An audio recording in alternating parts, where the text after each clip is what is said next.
So let's talk about your day job then. Yeah. By trade, you are an electrician. That's right, yeah. An actual on the tools or a finger pointer? No, on the tools, mate, unfortunately, yeah. I just obviously work for myself. I've worked with a couple of lads, so I'm not in a position to finger point. I ain't got a big business with 10 and 15 blokes working for me. No, so I'm on the tools myself. A couple of lads work, we just sort of subby to each other, so they pick up a bit of slack when I'm on the roads, and quite often then. Quite often, quite often, because it's like even when you go to BSB, you're away for 4 days, aren't you? And Northwest, obviously, like a week and a half. Sometimes it can be, can't it? So it's and then I'll just get my head down over the winter and sort of pick up that slack back for them, and just so it's not what I want to be doing, but it's not a bad job, but it pays for a bit of racing, but it's difficult, mate. It's difficult at the moment because I'm like, well, and again at the TT, I thought we'd sort of done enough to sort of give ourselves, a bit breathing space, a bit more help next year, but it's nothing's really materialised. That's the tough thing, isn't it? Because you've got to, like you said, you want to spend the winter training and focusing on your racing, but you've still got to make up for that lost time that you've had. Ideally, I thought, come here, do a good Manx after having a good TT. So I thought, I think we had an all right start on Sunday. There's plenty in the bag still, lads, for everyone. I thought, come here, because we led the race here till almost at the end, and me and Rob Hodgson was going at it, and it was a good race. And I think he had a bit of something from him on the last lap, but we'll never know. And Rob had a good last lap, but so I thought, come here, do a good Manx if we can get podium, mint, go away, get this metalwork out my shoulder, and then just get my head down over the winter and just turn up ready, and not be stressed to the max, good Northwest, and then that leads you into the TT. Because this year you wouldn't have known in the position you was in, but I had a crash at the Northwest after you on the Thursday. You was Thursday morning. You was Thursday morning, weren't you? And then same time as Nathan. Weren't it? No, but he was that night. Nathan crashed in the evening. I actually crashed on the last lap of Superbike practice in the morning, qualified. So I was cruising back, was on an in lap into Metropole, bottom gear, just tickled the gas. I don't know what happened. I do know what happened. It was with this particular chain adjuster, quick release setup we was using. The chain flicked off, got wedged in between the sprocket and the rear wheel, flicked me over the top, and then the bike sort of ran. I've gone over the top, and the bike sort of ran in. It was this side. It's ran over my rib cage. So anyway, dusting me, sent down, jerked me. What was my good shoulder? Jerked my good shoulder a little bit. I thought, bloody hell, yeah. I did that at Silverstone a few weeks earlier as well. But so I thought, right. Anyway, got back. Thought, bloody hell, right. So I was a bit sore. Wasn't too bad, but anyway, went back. The boys turned the bike around. It was a super sport race in the evening. So I got up on the grid and that, ready to go. And as soon as I just got bent over the tank, I thought, my ribs. Felt my ribs. And I thought, bloody hell, I didn't feel too good. Anyway, so I did the super sport race. Did the super stock race. Didn't have a bad run. I thought I could have gone with Michael and John was away, and it was just like they were sort of just off the lead group, and I thought I could have gone with them, but I couldn't. Even if I was fit, I couldn't have gone with them. To be fair, they were just a bit more pace. But to cut a long story short, got back home and I said to my partner Steph, I said something just didn't right. This was the Sunday after the Northwest. Something just didn't right. Obviously TT's coming around, so I'm getting worried, and I thought I'd rupture my spleen because so anyway, we've got a doctor lives a couple of doors away, or so she's come round and she's had a bit of a listen. I think you might have punctured your lungs. I'm thinking, bloody hell. So anyway, I've gone to Grimsby Hospital, gone in there, sat in A&E for hours, done all that, gone through the CT scans and all that sort of stuff, and I thought I'd rupture my spleen, but he comes out and he says, no, you haven't ruptured your spleen. He starts tapping me on my back. He's like poking me back out, and he said, oh no, you've fractured your L2 and your L1. And I said, have that? I said, they've been hurting me since Silverstone, to be fair. I crashed at Silverstone a week before, but yeah, so he's gone. So anyway, so I've gone home and I'm thinking, bloody hell. While I'm waiting for this sort of news off him, because it took hours, I'm thinking I'm going to have to tell. So Zico was my personal sponsor. Mm-hmm. I'm thinking, bloody, I'm going to have to tell them I can't do the TT. He loves the TT. He brings like 10 of his business associates over and that loves the TT. I'm going to have to tell them I can't do the TT. I'm going to have to tell Michael I can't do the TT. So all this is going on. I'm thinking, bloody hell. So anyway, TT's coming round and that. So I'm thinking, bugger it, I'm just going to have, I've been in this situation a few times, so I'm hitting all the hyperbaric, doing all that, as the red light, doing all the cryo freezing, seeing my local guy in Donny every night, just trying to sort of get on top of it all. I'm thinking, TT's coming round. And then I get another call from A&E saying, oh no, we need you to come back, we found some more stuff on this scan. So I'm like, bloody hell, so I went for another scan. He said, oh, it's not they call it the L2 process. If the process breaks off, it's a little spiky, but it's nothing to worry about. But he said, oh, it's not an L2 process, it's a wedge fracture. So I'm like, oh, bloody hell. So I have to get another scan, and like Grimsby can't do anything. They have to take the scans and they have to send them over to Hull, and Hull read them, and then they get back to them and tell them. And I'm like, bloody hell. So I had a cryo appointment that afternoon. So I went for another scan. And I said, I'm waiting like 4 or 5 hours. So I've got to get to Hull in a minute, mate. I've got to get in this cryo chamber. So I'm 2 days away from the TT, and these doctors are like, what do you mean? You know what I mean? So you walk in there, and obviously I've raced at the Northwest on Thursday night and Saturday, and they're like, oh, you've had what do they call it? Like you've had an RTA, a road traffic accident, and they're getting you strapped to a bed. You've got to go for an X-ray, strapped to a bed, neck thing on. I've just walked in here, and they're like, obviously they ain't got a bloody clue what the Northwest is or anything like that, and they just so it's mental. But so actually I got to the TT, and I was thinking, I don't know how this is going to go, because I was so sore at the start, and I was just thinking, bloody hell, am I going to manage the big bike round here? I'm going to manage. I had a mega Triumph this year, which was good competitive bike. I'm going to manage them, but. Yeah, we got through it, mate. We got through it, and I want 100%. I can't even remember why I started telling that story, it's mad that most people, like, I didn't know that. I was still asleep, but I can't believe that someone else hasn't told me that. And there's loads of things like this. Like even like when Mike Browne came the other year with broken ankles and stuff. You can't even normal. Well, not that we are normal people, but. Normal people that do a normal job, like you go, all right, I'll be off work. It's mental. It's mental, mate. Honestly, So I probably turned up at the TT probably in the worst shape I ever have done. Although we had probably the best TT I've had done, probably due to the years I've been coming. But things just got easier in a week, and I was seeing Isla Scott, and she was helping out, and it was just, it was tough, mate. But I ain't the only one who's riding injured, and everyone's got a little something going on, haven't they? But hold on then. So just go back. You crashed at the Northwest. What injuries had you sustained then? Because by the sounds of it, you'd fractured your L1 and L2 at Silverstone. Well, I think it was at Silverstone, to be fair. I would think. I don't know if you. Maybe just the actual shunt after then has maybe moved something. Maybe, mate. Maybe, yeah. I've not got the best posture anyway due to things over the years, But and again, I'm not the only one. But I don't know if you saw my crash at Silverstone. If you saw that footage, so last lap of the Stocker race, McGuinness was tight on me, to be fair. And was just going, so you go Silverstone turn 1, and then you follow it down the left, and then that right that goes onto the back straight there. Just shut the gas. We had a clip had come off the water hose, put oil onto the back tyre, so I literally turned in. I've seen this. And it flicked me over the top, and I actually thought like John had a last minute sort of go at me and let the brakes off. Hey mate, it's too tidy for that, and I was laid on my back on the floor thinking, what just happened to me there? I hit my head so hard on the floor, and and I thought, no, it can't be. I got back and Matt was like... You should have just hit him, man. Matt was like, what's happened? And I was like, I reckon McGuinness just let the brakes off and ran into me. And he's like, no, it wouldn't have been John. No, I was like, it wouldn't have been. He's too good. He's his class, isn't he? He didn't do stuff like that. But I was so confused. But and that happened at the Northwest, at Silverstone, sorry. And and I was just like, bloody hell. So, and then that rolled onto the Northwest. Things were just escalating. I was like, bloody hell. Destroyed the bike as well, mate. Absolutely destroyed the bike. Yeah. Everything but the motor, new frame, new clocks, forks, everything, wheels. But you got up and you walked off from that one. Yeah, I got away from it. Yeah. But potentially you might have busted your back at the same time and not realised I think so, mate. I was a bit, it's like you get a little knock on the back and you're just a bit sore and you're just thinking, right. No. He knows what it's like. But so it was crazy, mate. Crazy times, to be fair. And when I finished the TT, I just thought, let's just switch my phone off for a bit, get caught up at work now, and let's just try and reset, and just Did you have enough for this year's TT though? No, you didn't. No, right. So those. Do you not think he's had enough? I've had enough, mate. I've had enough pain. We had no bits left anyway. I remember seeing you in your levers, and they looked all scuffed. And I was like, I'm sure that was probably my suit from Silverstone, but it was me sort of. I had a brand new suit in the van, but I just like the old stuff. Comfy. Yeah. It's like when we come to this classic. Obviously, you don't ride this bike where you put a new suit, and it's like, a bit tight, and it's like I just want to get this first night out of the way. Keep the old stuff on. So what's the future hold for Crave Neve? What's I don't know at the minute, Chris, to be honest. Sticking around with Rutter, hopefully. I'd like to.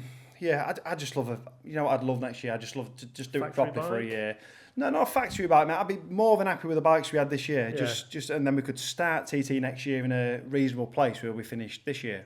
Hopefully coming into it fitter. But I need to get this shoulder sorted out. I need to get this metal work out. And I just need a bit of time. And again, get this metal work out and then just have a good recovery.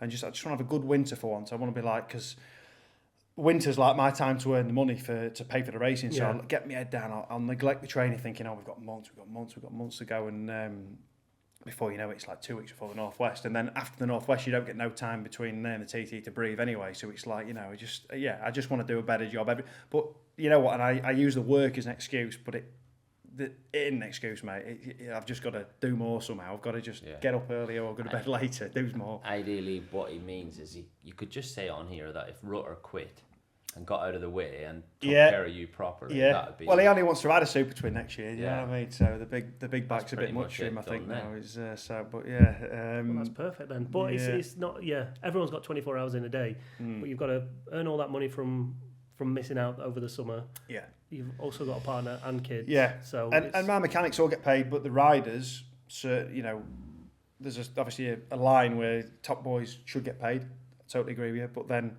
there's filling in the top 20 don't get paid, but the mechanics get paid. And I wouldn't expect anyone to come to work for me and not get paid. So all my guys get paid, you know, and we've got to find them wages as well, as in, obviously, you know, we're doing deals. People are coming in and give us a few quid for tyres and fuel and bits of the bikes. But obviously, them boys won't pay in. You know, accommodation here, it ain't cheap, is it? You know, but you want them to come and work for you and be in a nice environment. You get good job off them, don't you? It's the same on the building site. Definitely, you know. You've got to set a nice environment for the boys. And I've got a really good group of guys with me, and we've built a good little team. You know, over the last few years. So just got to keep it rolling now. But just a little more financial input would be amazing. But and to be fair, mate, I think we earned it at the TT this year. But enough, mate, is it? So I think the 130 is like the old 125, isn't it? I think that's it now, isn't it? You know. I think the big thing that people understand, because we're all so used to getting injured, and we all talk to each other as if, like, he'll say, like, I've broke my back, you know what that's like, and I go, yeah, I've broke this, and you know what that's like, yeah, and you're sitting there going, nope, I have no idea what that's like. But because it's like, it's the same, if you all do the same sport, it's nothing really worth talking about. Does that make sense? You know, when you say to some people, it happened to me leading up to the Northwest, you know, and I kept it really small because I didn't want to get thrown out of the TT, and I thought, I've got to at least try. I know I can ride. You know, it's like, I know I can ride, but out of the Northwest, go, it was a bit of I saw you had a bit of a crash. I've fractured. I fractured L1, L2. You broke your back, and that can sound horrendous, for some people. But it ain't as bad as it sounds, is it? Yeah. You know, it ain't as bad as it sounds. The motorcyclists, probably all forms of motorsport, are the only type of athletes that will play down an injury. I think that and cycling, realistically, you see some guys in the Tour and they'll finish a stage with a broken collarbone. It's true. G broke his unbelievable. His hip, didn't he? And carried on riding. Yeah. But the fact that you will try and hide an injury. Yeah, and I think in racing you can actually. I always go back to that Lorenzo story. Remember when he broke his collarbone? Was it Assen? Yeah. Straight to Barcelona, got the surgery. Back the next day, was he 5th or 6th? Yeah. Amazing. I mean, but I think you can get away with a few bits, can't you? But you know, I always think about, you know, people call football players pussies, don't they? Because they can't, you know, rolling about on the floor and that. But I think if you've got a broken ankle, there's no way you can do a job on the pitch, is there? Whereas if you've got a broken something or other on your body, you can adapt a little bit on the bike. You maybe couldn't be 100%, but you could adapt. But see, that's the thing. Like, wrestling a bike as fit as, you know, 100% fit is a hard enough job, especially around a course like this. Yeah. 100%. But you still go out there with I think it leads back to injuries. The commitment that he's put in. Do you know what I mean? Like, all the work, so he's worked his butt off all winter, got the sponsors ready, got the team ready, done all that there, and he's not going to give all that up for the sake of... mate, there's no way. Do you know what I mean? That's what I'm saying. That's what it leads down to. That's just pure grit and determination. It's not the fact of, I'm a little bit sore. I think I'll just wait till next year. Because we all know you have to wait a whole year. I could never fathom what it must be like for someone that does the Olympics. It has to wait 4 years. Imagine getting hurt or injured a month before. You would literally be so destroying. And you might not be you could be 20, so you're too old. You know what I mean? So and it's that's probably the similar sort of thing. It's maybe this is not as bad every 1 year, but we missed some years with COVID, and then well, so when I had my crash at the Northwest in 19, and then I missed the TT obviously in 19, and then we had the COVID years, so I sort of got double whammy a little bit, you know, and I can relate to that, because when I missed the TT, I was just empty, mate. I was just, you know, and I saw you boys having a great time. And it's a good one to miss for the weather, you know. A really good one, lucky for me to miss, because I didn't miss.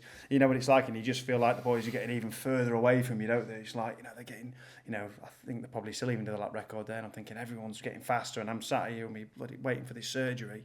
You know, and I just had to bust the gut to be ready for the Manx. We got to the Manx, finished 9th, but I had a mega bike and I just didn't want anyone else to get on it. You know, that bike I'm riding now, it's a really competitive bike, and I thought, that's the selfishness of the races, isn't it? You know, I thought there'd be loads of people begging Alistair to ride that bike. And to be fair, he stuck by me. He knew I was going to... I mean, Davo won it, my teammate. He won it, so he saved me a bit of face. But... And yeah, fair to Alistair, he stuck by me because he had loads of top riders wanting to ride that bike, you know, and he knew I was going to turn up and not be able to do a good job. But we finished. And I was pleased we finished because it was like, I don't know, maybe 10 laps I wouldn't have got to wait another... But then we got COVID, so it was maybe for nothing, I don't know. But yeah, anyway, we got back in when we got back, and here we are. So how many... Again, it's probably different for Lee. It's probably different for riders who have got contracts with, you know, teams and they're getting paid for it. How many times have you thought about, do you know what, I've had enough of this? The amount of stress that you have to go through to get on the start line. Have you ever got to the point where you're like, do you know what I've done here? Do you know what, you'll both relate to this because you've both raced, haven't you? He's played it, hasn't he? He's played it. He hasn't raced, but he's played it. You know, when you have a massive crash and you hit the floor hard and instantly you get a lot of pain, and it's like, I'm not doing this anymore, this is it. And then literally instantly. You're crawling to the side of the, you know, just getting up, and that marshal's like, you all right? Yeah, I'm all right. You get back and you're like, you know, the bike gets fixed and it's all gone away again, hasn't it? It's all gone away and you're like, I'm not too bad, yeah. But they're probably the only sort of times maybe that I've thought about it. There's been a few... Coming back with the rehab stuff, when I crashed at the Northwest and I had a big knee surgery, and then like when we come back from that and I started cycling after that was like one of the first sort of things to do with the knee, the cycling, and like I was like, I had to have the seat so high up because I couldn't like bend my knee, and I thought, this can't be right, and this surgeon said go get cycling within 3 days. I'm like, I can't do it. And then they're like, so the darkest moments ever, and you'll be going through it at the moment, I'm sure, you know, and you just say, I just can't do stuff like I used to, and you think there's no way it's coming back. And then the financial side gets on top of you because the rehab's hard, isn't it? It's expensive. If you want to try and fast track it and do all this, it's so expensive, you know, cryo, oxygen chamber and all that. So there's been a few times, mate, there has been a few times, but I just think, you know, one day I'd just love to win one, and that would just overhaul everything I've been through, you know, all the rubbish we've been through, and it's all worth it in the end, all the sacrifices, you know, so and hopefully that day comes, so we just got to keep working out, keep plugging until you get as far as you can with it. I think so, but yeah, luckily this year we had a good bit of progression, I think, to show hopefully, you know, we're taking it seriously, we're not playing it. I never have played it, but I don't think people have took me seriously maybe until this year, until we've done the 130. The old 125, if you like. I look at it like that, you know. But that's it. You're mixing it there. Yeah, and you're in that team with Rutter. So do you know what Dom said to me the other day? He said, I ain't seen you since you've done the 130. It feels great, doesn't it? And I says, yeah, it does. Yeah, but like I put on my Facebook status after, I said, yeah, really good end to the TT. It wasn't on a 600, but we managed to do a 130 lap. And he was like, oh, why did you play it down like that? And I said, well, I don't know. You just get all these people on the outside who haven't got a clue what it's like to do that, and they're just thinking, oh well, Michael did one on a 600, and so did Peter. You know, and you've got 60 horsepower more. What are you messing about? At? Do you know what I mean? But surely everyone. I shouldn't think about it like that, but you do sometimes. But yeah. Oh yeah, how many people have gone 130? How many people have gone 130? Yeah, you know what? He was mad because after 20, after the race, Michael texted me and he said that actually puts you like 14th or 15th overall. Like, and I thought, oh, that's mint, that, isn't it? I was like 0.1 behind Gaz or something like that, you know. I thought, yeah, mega. You're right in there. You have to be in the mix of where you need to be to Buff be able plater, Buff plater, he's watching this. Buff plater, so yeah. Never. Who's he? That's made my. That is made my idea. Him saying that. Miss you, Steve. He'll not be happy. He'll be gutted. But he'll be giving it to me. Oh yeah, well the track's faster now, and I said, well, I'm not on a factory bike either, though, buddy, am I? So you know. Yeah. Right, love you, Steve. Yeah. Talking of Steve. Shall we round this up with Steve's quickfire questions? Let's go. One or the other. Right, you can't hesitate. Just say it straight away. We tried to. We tried to. I know, but it didn't work out, did it? With who didn't work out with? Nathan Harrison. Right. But he played it down because he was Manx and he'd never seen television before. Okay. Dunlop or McGuinness? McGuinness. Dunlop or Hickman? Hickman. Ooh. Lager or beer? Well, I'd say lager. You know, I just wanted to throw in there, he really doesn't like Dunlop, does he? Because you pick both other people. Oh, no. Absolute. I was dying to say that straight away. I'll just keep going through them. Maybe he means Dunlop tyres. Oh, yeah, Dunlop or Lee. Dunlop or Messer. Nothing against Michael at all. Oh, sorry. I'd say Batham's Real Ales. Oh, what a plug. Nice. Outright lap record or senior TT win? Senior TT win. Lee Johnston or Steve Plater? Lee Johnston. Who is Steve Plater, by the way? Oh, for God's sake, don't. Oh, sorry. What? Stop being mean. I can't believe you even compared me to even in the same question. Oh, he's one of the TT organisers. Because he's here. He's normally sat here. You're just keeping his seat warm, sunshine. Yeah. Wheelies or stoppers? Wheelies. World Superbikes or MotoGP?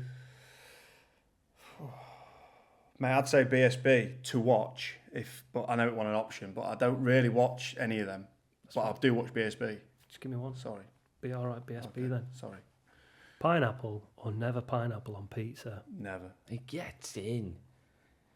Make me sick. AC or DC? I work on AC. Are we talking the music? Or are we talking electrical? Electrical. Does AC/DC mean anything to you in electrical? Yeah. He hasn't got not a clue. Direct current, alternate current. Oh, well done. What's in your sockets? Plugs. AC. Oh, well done. That was a guess, 100% guess. AC. But for me, AC. AC. Yeah. 120 or 240 volts? Oh, fuck. 240. Craig, it's been an absolute pleasure. Thank you very much. We will see you in TT 2024. Hopefully. I reckon in that top 10. I reckon he's going to win the Manx and get a ride for next year. Ashcourt Racing, here we come. Well, I'm going to dig into Rutter because anyone that spends Rutter's money is a good man in my eyes. You need to spend more of it then. We'll do our best. We'll do our best, good boys. Thank you. Thanks, it's been a pleasure. Thank you. Thank you. Thank you.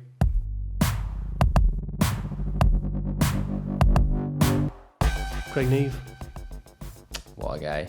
Genuinely, it must be so hard to do what he's doing.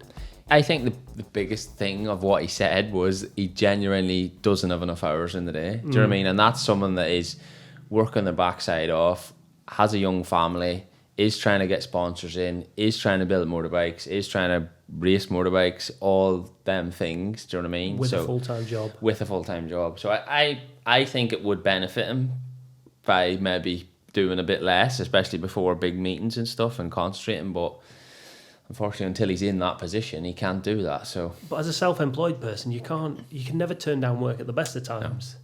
Especially in that situation when he needs the money to go racing as well as just live a normal life with the family. It's a bit like a catch-22, isn't it? Yeah. But where do you go? What do you do? Because if the rides aren't coming for him, he can't. And it will get to a point where that is frustrating, especially when he's had a good TT. So in his brain, he thinks, I've done enough now. And then off the back of that, if something still doesn't come, then he'd start thinking, well, what do I need to do? That's kind of why I asked him at what point. Not at what point do you stop, but have you ever thought about just going, I can't be. Yeah, but that he's a go-getter, and you're not. So I don't know you just what that didn't means. understand. Yeah. Tough one, really. Do you know what, though? I'll say one thing. Didn't get this abuse with Steve Plater. It's sort of like an intelligence thing, isn't it? That Steve had it and you didn't. Cool, right, we'll wrap that up here.